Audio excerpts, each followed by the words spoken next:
Welcome back. We have with us in the studio today Olori Ajoke Adubi Davids, an on-air personality. You are welcome, ma'am. Thank you.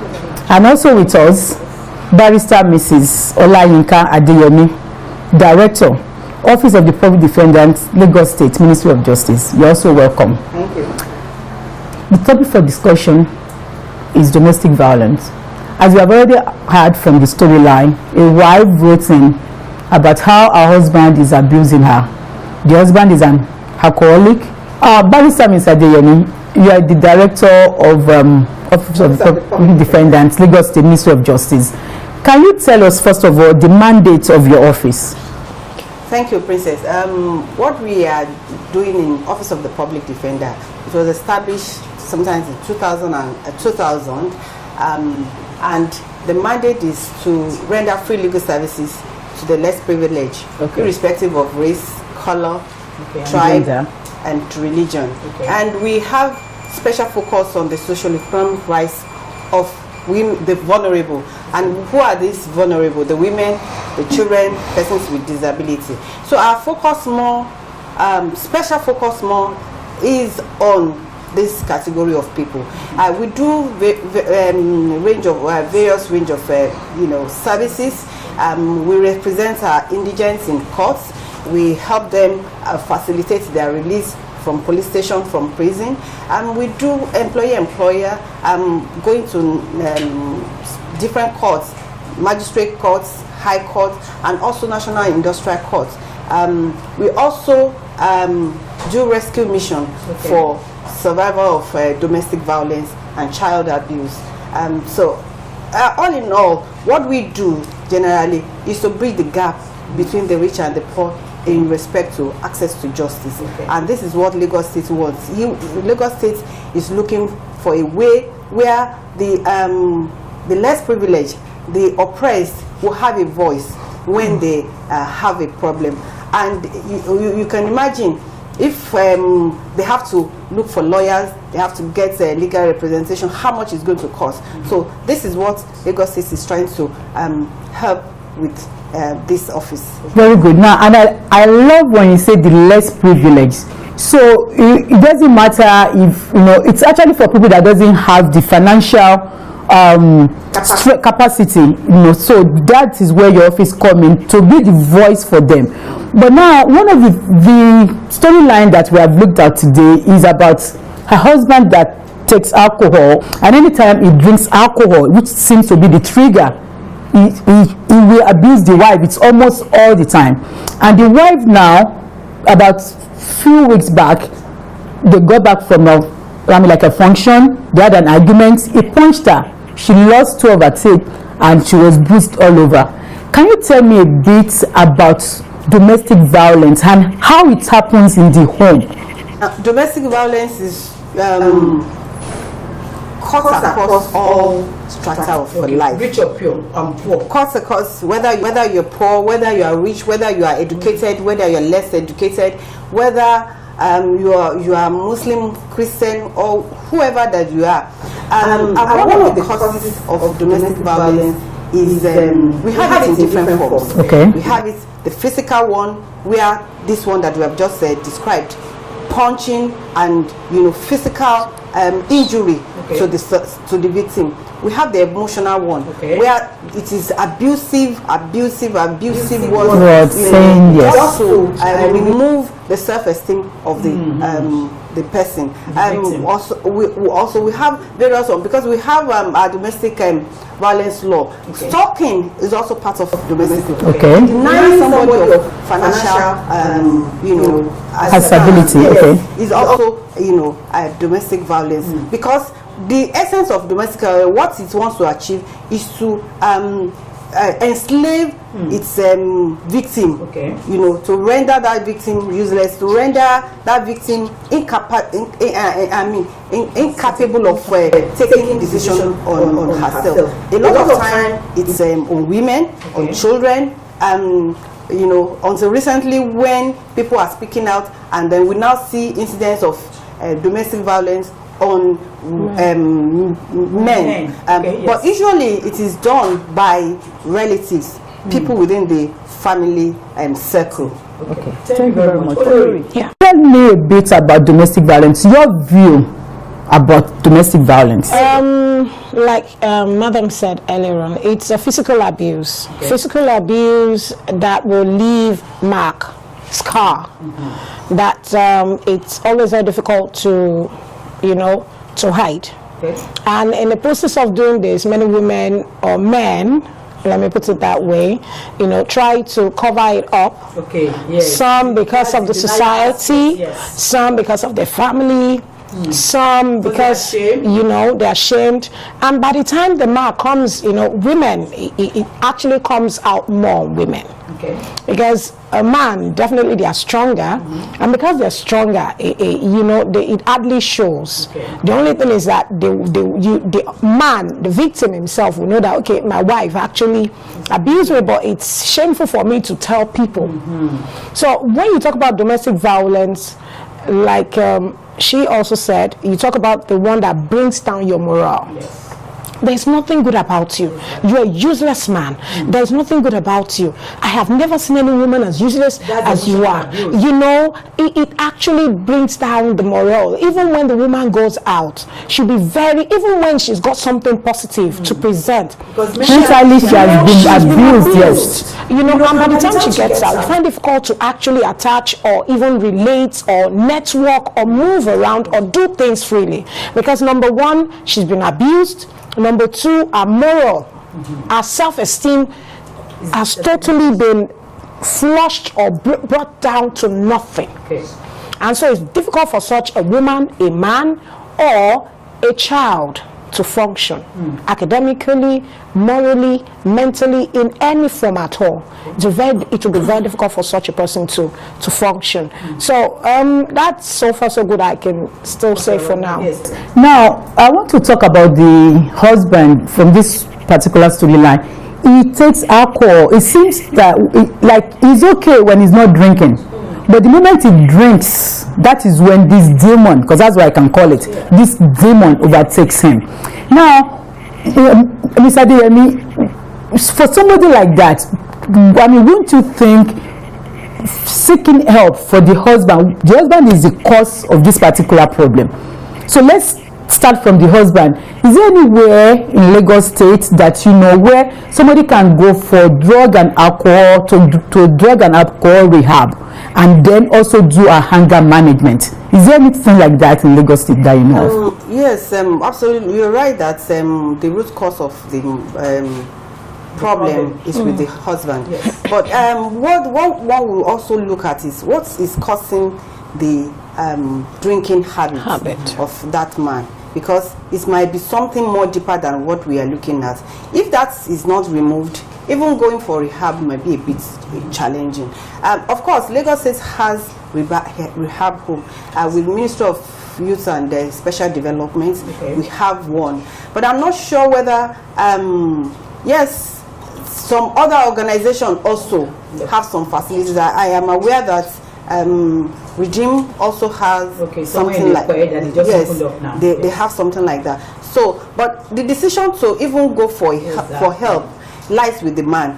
If the man realizes that he has a problem, so until that is done, it might be a bit difficult to deal with the man. But my own feeling, my own thinking is that it is the woman that needs help, immediate help, because if it continues, just like Molori said, she might lose her life. Yes. So and for children. Yes, and so I think the focus should be shifted to the woman. What can the woman? What can she do? Okay. Where can she get help? Of course, an office like us, we have we are there for them. One of the things that survivor of domestic violence always express their fear on is, how am I going to take care of my children? What am I going to do? Financial incapacity and all that. But I can assure them that Office of the Public Defender is there for them, because apart from doing every other thing, making sure that the man gets punished for what he has done, we can also go to court, get restraining order for for the woman, for the survivor. That is when the wife has left the home. Even if she has not left, even if she's still there, I can assure you that we can get court order for the man to move from the because he is the abusive partner. So for the financial issues, we can also apply to court for the man to take care of the children. Yes, for the man to take care of the children. Yes. So that's like having him pay child support. Oh yes. Okay, I didn't even realize that Lagos State is doing such things. And that means if he has to pay child support, they'll be garnishing the money from his income. Anyhow the court wants to go about it, once they know that he has means and it can be there's evidence to that effect, he will be compelled to take care of the children. So the fear will be removed and the woman can continue living in peace and taking care of the children, because one of the things that is because of my children, I don't want to leave them. I don't, but now life is at risk. At risk, exactly. Thank you very much, Adeyemi. Olori, I want to talk about family support, because for some people going to Lagos State and going to court might be the end result, but before then there might be family in the homes that can intervene before they get to the state, because again, to me, the state is the end result. Can you advise how family support can be of help in this, concerning this particular issue? Okay, like what Mrs. Adeyemi said. Now, the family support will go a long way. That is if they are ready.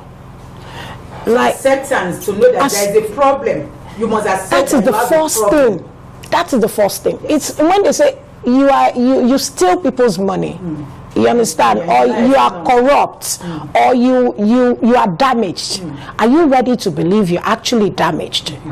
The first thing, if you accept that you're damaged, but if you are still having doubts, am I damaged? I don't think so, they are not going to make any headway. But the first thing that needed to be done is if the family should come in.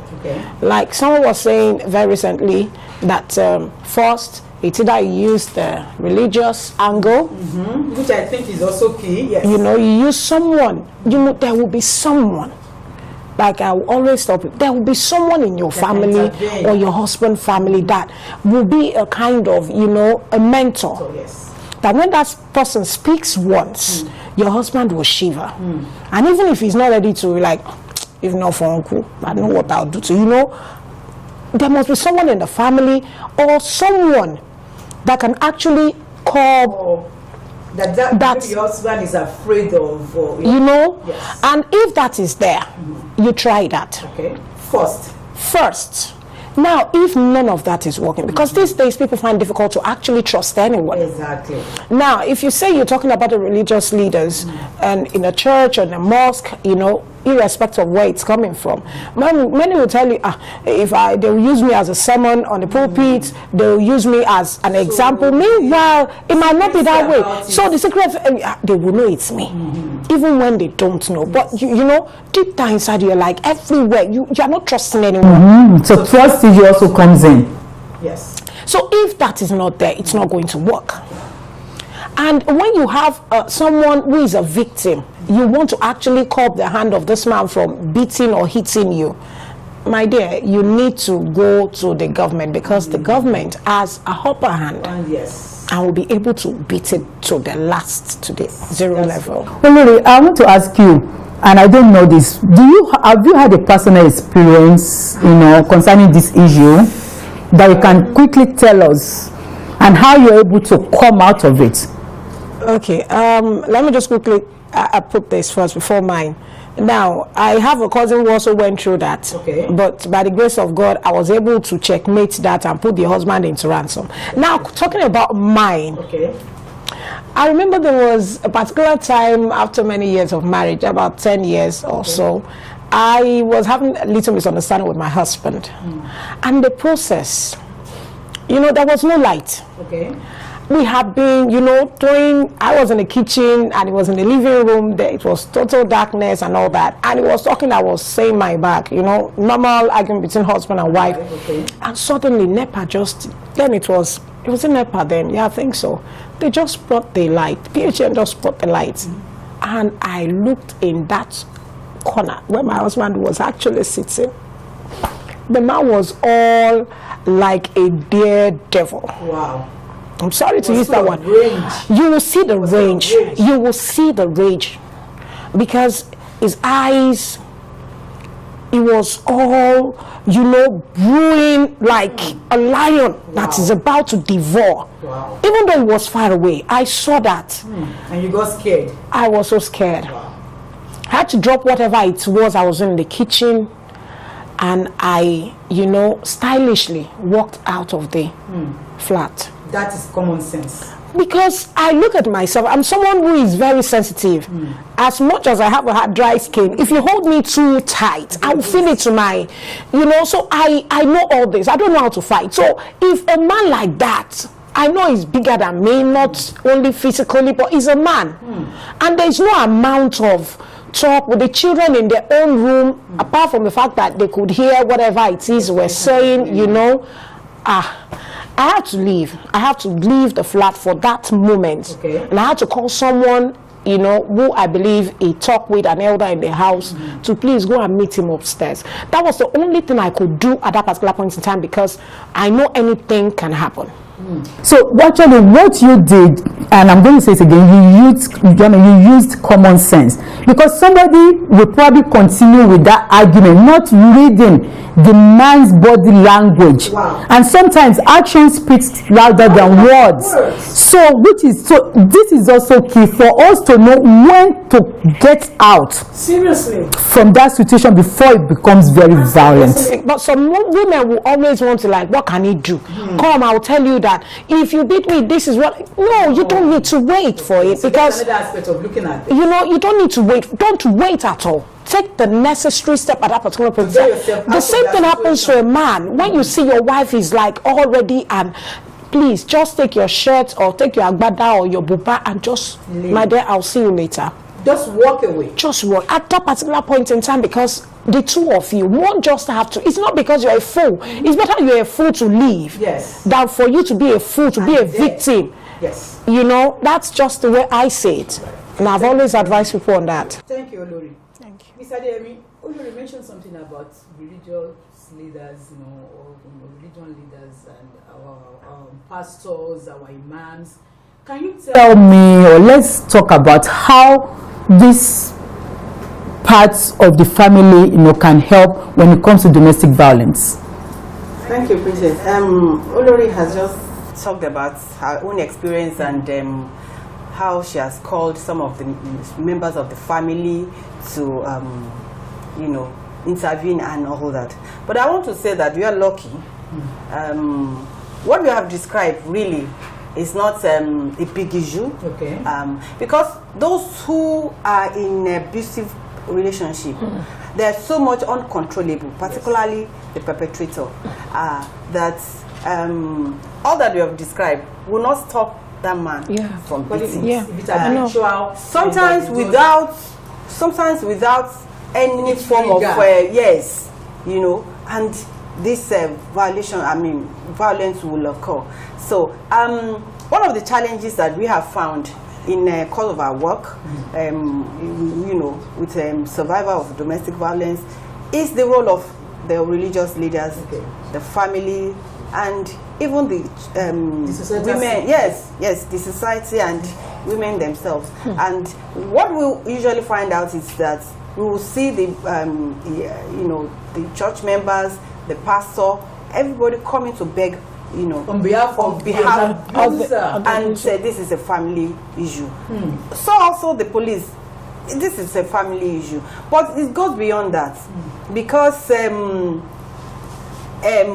for them coming to beg on behalf of the perpetrator is like accepting the violence. Yes, Continue. and I think like it's a norm. It's a norm in the society. Yes. Absolutely, it compounds the problem, and we are unable to, you know, deal with it as it should be. And a lot of time when we swing into action, I remember one of the cases that we handled some times ago, and the woman came, she was badly battered, and we laid siege on her, you know, at one remote area of Lagos State. I wouldn't want to mention the name, and it got us, with the help of police and everybody, we were able to get the man arrested around 11 o'clock, 10:30, 11 o'clock. At night? At night. At night. And we took the matter to court. Behold, when the man was charged to court, what did we see? The next few days later, the woman came begging on behalf of her husband. Wow. She said that all the families have begged that he will not do so again. We were amazed, we were shocked, we were surprised, in fact, we were angered because of all the things, you know, we deploy all resources of Lagos State to get that woman out, and to make sure that the man who has caused so much damage to her is in court, is charged to court. But what do we get? People from her association coming, eminent people coming to beg on behalf of the woman. So that you will have to on behalf of the man. Of course, we didn't do anything, but unfortunately, what will happen in court is that when the complainant refuses to go to court, the case will be stalled. Eventually, the case was struck off because she was not going to court any longer. And in fact, she even, filed and sent a letter of withdrawal to court. So we can't cry more than the bereaved. We cannot cry more than the bereaved. We are not the complainants. And don't forget that for this type of offences, it's a personal one. You can decide to press charges or not. But unfortunately, the women have so much problem that once they're in that abusive relationship, they do not even know how to get out of it. And with the intervention and with the support of the religious leaders who will advise them that don't worry, pray about it. As you said, this demon. I don't agree with you, Princess, that is any demon. It's not demon. It's a psychological, yes, it's a psychological problem that needs to be taken care of medically. Yes, because sometimes I think it's the way and manner the man is thinking. The man himself must have been an abusive, must have been abused when he was a child. So a lot of, it's a bit of complication. A lot of things, surround this issue that sometimes you cannot say. You have to look at the causative agents. Yes, absolutely. And our own advocacy is that for domestic violence, the churches, the leaders, the community leaders should see it as a crime. Should not come and start appealing on behalf of the perpetrator, because it will continue. One of the things that we have found out from little research that we have done is that for this type of offenses, if they are punished, it reduces the incidence of reoccurrence, repeating itself. Wow. So if they don't get punished, they don't see anything wrong with it. Exactly. They don't see anything wrong with it. But the challenges are there, and we keep on in our advocacy to inform the women that once a man starts to beat you, he will not stop. Yes. So it's better that you leave that relationship, for your sake, for the sake of the children. Yes, if it's not too late. Otherwise, even the children that they're trying to protect and say, for my children, and I should not be children. Yes, you need to be a single mother, a single father. Violence. They have grew up. Yeah, to be like that. Absolutely. Yes. If they witness such violence all the time, it affects them psychologically too. Some of them will go depressed. Some of them will think that is the norm. And for the women, for the girls, they also sometimes will grow up to even have a relationship with abusive partner. Wow. So it's so complex that one has to handle it with that. But our advocacy would be that the religious leaders should stop and stay out of crime. It is a criminal thing. I mean, the Lagos State law is there. Okay. We have the domestic violence law, and you do not want to complicate or compound or approve a crime being committed on the women. Thank you very much, ma'am. Olori, I want to talk about the stigmatization, how they are stigmatized, in the society. And I think that is why most of these women, and men for that matter, don't come out to talk about this until it's too late. Nowadays, we are seeing a lot of wives killing their husbands. Some husbands killing their wives. Let's talk about the stigmatization about domestic violence. I want to say, like I always advise people, it's one of my, sayings. Now, the society will make you. They can break you, and they can also marry you. Now, when the society, their family is so good, they're so all that, after your husband beats you, come to church or go to societal function or occasion, and you're all pancaked. Meanwhile, you're feeling pains. Inside you, you're looking so beautiful. Nobody can touch you as much as you're all made up looking. You feel pains, and so you think they're admiring you. Now they will still be the one to break you, as if we didn't know that husband actually beat her a day before. Just leave her, behind your back. Now they'll still be the one to marry you by saying all manner of things behind your back. If women continue to stay where there is no longer love. And that is the key, because if there is love, this will not be happening. See, love over various excuses. Someone who love you will not want to tamper with you, will not want to bring down your morale, will not want to say bad or evil about you. Someone who love you will want to take all the joy with you. Whatever you feel is what that person is feeling. Now, as a man who has professed to love you in sickness and health, through death, till death do you part, then it turned the other way. You need to sit down. And this same man will still sleep with you, will still have sex with you after he has totally abused. Because some of them, they will come begging, like this particular storyline. After he abuses her, he will come begging, buy a gift, and everything is. It's not worth it. Tell the gift to go to blazes. Tell the gift you don't want it. Because what's the essence of the beating? See, there's a way we manage anger issue. There are ways. And one of them I know, therapists will tell you can always punch the air or get a punching bag. Do whatever it is. Go to a very quiet place and just make all the noise rather than beating the woman you profess to love. So if you're a woman, you're looking at the society at stigmatization and excuse me, it's better you're single and you live your life in peace. Than for you to continue to stay in such a marriage, in such a vow. Your children will live their life when you're gone. They will live, they will be better, they will come out the best because